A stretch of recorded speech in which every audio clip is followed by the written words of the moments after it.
Rex, bear with me, I think it was Rex 16. That's the one that's doesn't have any green left on it. You know Yes, that? I do.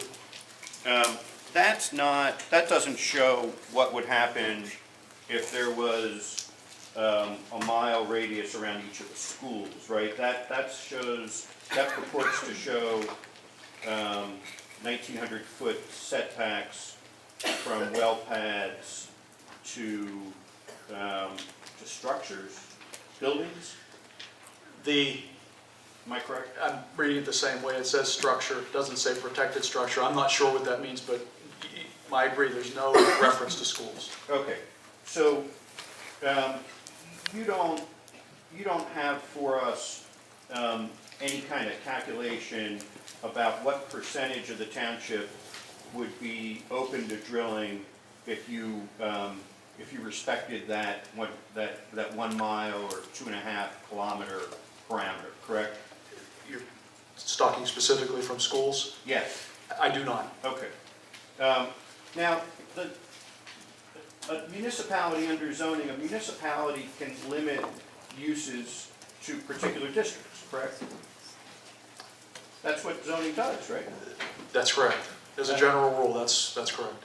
And so, when we look at the industrial district, we understand that that's a lawful thing for a municipality to do, to say we're going to put those uses that are identified as only being allowed in the restricted industrial. It's proper for a municipality to do that, to limit a use to a particular district. Correct? Absolutely. Even just one district, correct? Is it proper or is it common? I'm sorry, what is the question? Is that valid for a municipality? Is it a valid ordinance? Can you have a valid ordinance that limits a particular use to one zoning district? That would not be a de facto exclusion, that's correct. Would it be a valid ordinance? Not necessarily. But it might be. Could be, potentially. And part of what you're dealing with zoning, when you're dealing with zoning, and you talked about it, you're not just looking at what one person can do on their land. You're also recognizing that people have neighbors, right? And that what you do on your land will impact your neighbors. Absolutely. Correct? And so if we look at what was marked as Rex 12, that's the one that does have the green on it. Yes. Showing the area in green where drilling can go under this representation with those 500-foot setbacks from structures. The people in the pink are still going to have impacts from what happens on those green zones, right? Potentially. And you're familiar with the Oil and Gas Act? Somewhat. You understand that 500-foot setback from structures that's reflected on this map Rex 12, that you understand that can be waived by property owners, correct? That's correct. And so this kind of map doesn't actually tell us what a complete build-out scenario might be, because it could be broader than this, correct? It could be, but in looking at it from a validity standpoint, just as you would look at any other relief needed under a zoning ordinance, you wouldn't presume that you could obtain that relief in order to protect the validity. I would not, I agree with the conclusion, but in developing the ordinances, you can't presume any waivers. But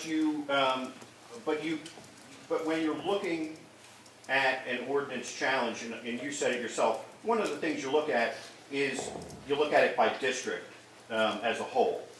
And when you do a district map, it's not uncommon. So district maps usually look like is you show the uses by a district in which it's allowed, correct? That's a common representation in order to assess where you're allowing uses. It is a common, but as I mentioned just on the Euclidean model, that is not a restriction at all. And for example, in this ordinance and common ordinance, you'll see public utility classifications that extend across, nearly all or all of the use classifications. So That is one Yeah, factor. you have to look at the uses to see what's actually allowed where. You have to look at the uses and the framework of the ordinance, and you have to look beyond just the ordinance and the framework. You have to look at your municipality, the infrastructure of the municipality, the impacts of it, your desire to promote growth, and positive and negative impacts. You consider all environmental impacts beyond the ordinance. Absolutely. And you use the word balance, I don't know, at least a half a dozen times, right? If I did, I should have used it more. Yeah. And a balance suggests, and I think Mr.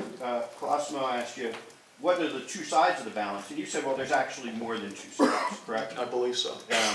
That you've got the property owner who wants to use his or her land certainly is one of the things that you're balancing. But you said you're also balancing the rights of other property owners who are nearby, correct? That's right. And you're also balancing environmental impacts, correct? Yeah, and you're balancing the community's desire to grow, and you're evaluating the tax base, and you can go on and on. Right. There's a laundry list of them. And if an ordinance is out of balance, that's what a court is ultimately determining, and ultimately what the zoning hearing board, at least in the first instance, is being asked to determine, is whether a municipality got the balance right, correct? No, absolutely not. Are you No, familiar with the... I would like to explain my answer. Well, you'll have an opportunity. Yes, he does. You asked him, he gets some certain, go ahead. We'll there change the is- standard as we go, then, that's fine. No, we haven't changed the Yes, standard. The and you- standard has and you know been that we have, consistent at this. No, Objection, it's argumentative. yes, sit down. Sit- I'm asking sit- questions. It's proper to down. stand when asking questions. Sit down and What? let him finish. I'll let Do him not finish. argue with me. I do not change the standards as we go along. It has been consistent the entire time. I- Now, if you can't accept that, then sit down. If you're gonna let him finish the question. I am. then You're gonna be order me to quiet sit and down let while I'm him questioning the finish witness the now? question. You can stand back up after you've gained your composure. Otherwise, sit down. I'm composed, sir. I'm not sure about you at this point. I don't think so. Thank you. I wanted to explain that it isn't just a balance. It's not as though it's a fulcrum and it's perfectly balanced.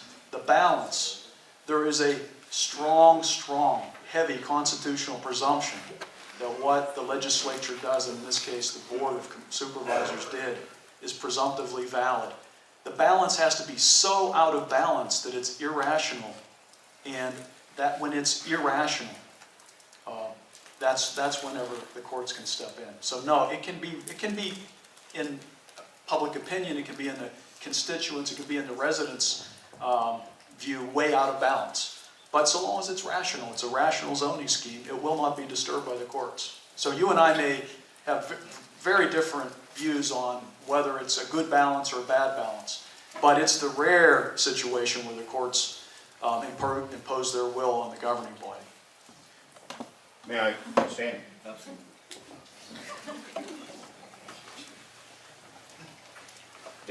You said, well, let me just go back then to balancing. Those balances go in a lot of different directions, correct? Yes, and broad discretion is given by the courts because they have conferred that assessment on the governing body, the elected officials. And you'll agree with me that the Supreme Court in the Boundary Drive case didn't adopt the purely rational standard that you're promoting now, but it asked a broader question about whether an ordinance is substantially related to the protection to promoting public health, safety, and welfare, correct? There are different ways of stating that standard, but there's a broad range of balance. The same substantially related is broad girth for the governing body.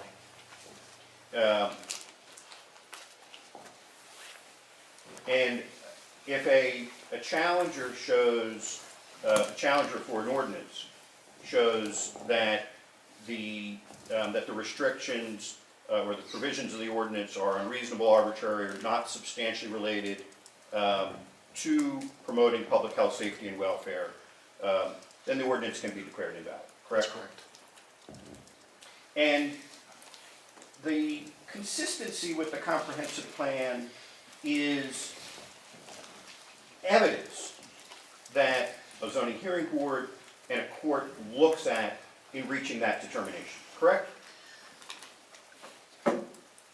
I don't believe that it is evidence. I don't believe it has weight whenever they're doing the analysis. I do not recall any cases where that has tipped the scales or been considered as a factor in determining the validity of an ordinance. So you're not familiar with Pace Resources versus Shrewsbury Township Planning Commission, Commonwealth Court case, which noted that, quote, inconsistency with the comprehensive plan indicated to the court that the proposed rezoning constituted arbitrary and unjustifiably discriminatory spot zoning. You're not familiar with that? I'd be happy to read the case. I'm not familiar with the case. I would say that that case didn't rise and fall on the comprehensive plan. You familiar with the Reland case? It's Could you give us the site, please? it's 492A 2nd 818. Thank you. You're familiar with the Reland case, of course? Yes. It's kind of the case that everybody looks to for spot zoning, correct? It's one of them. And do you agree with me that the Reland Court, Pennsylvania Supreme Court, looked to consistency with the comprehensive plan? Yeah, they look to consistency. It's part of what gets considered. Yes. Okay. By the way, when The site for that one. for Reland?